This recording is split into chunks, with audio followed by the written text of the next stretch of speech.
കഴിഞ്ഞ ദിവസം അമേരിക്കൻ മാർക്കറ്റുകളെല്ലാം പോസിറ്റീവായിട്ട് തന്നെയാണ് ക്ലോസ് ചെയ്തത്.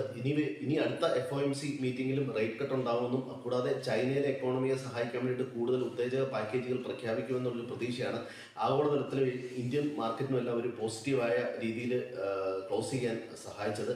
ഇപ്പോൾ ഏഷ്യൻ മാർക്കറ്റ് ട്രേഡ് ചെയ്യുന്നത് പോസിറ്റീവായിട്ടാണ്, അമേരിക്കൻ മാർക്കറ്റ് ക്ലോസ് ചെയ്യുന്നതും പോസിറ്റീവാണ്. അമേരിക്കൻ ഫ്യൂച്ചേഴ്സ് ഒരല്പം മൈനസ് ആയിട്ടാണ് ട്രേഡ് ചെയ്യുന്നത്.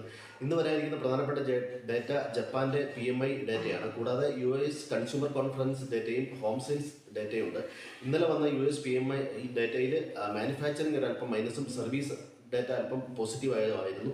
ഇനി നിഫ്റ്റി നമ്മൾ നോക്കുകയാണെങ്കിൽ നിഫ്റ്റി ഇന്ന് 25,950 ലെവലുകളിൽ ഓപ്പൺ ചെയ്യുമെന്ന് പ്രതീക്ഷിക്കുന്നു. ഒരു ഫ്ലാറ്റ് ടു പോസിറ്റീവ് ആണ് പ്രതീക്ഷിക്കുന്നത്.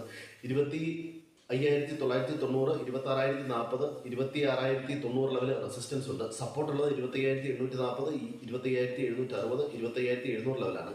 ബാങ്ക് നിഫ്റ്റിയെ സംബന്ധിച്ചിടത്തോളം 53,940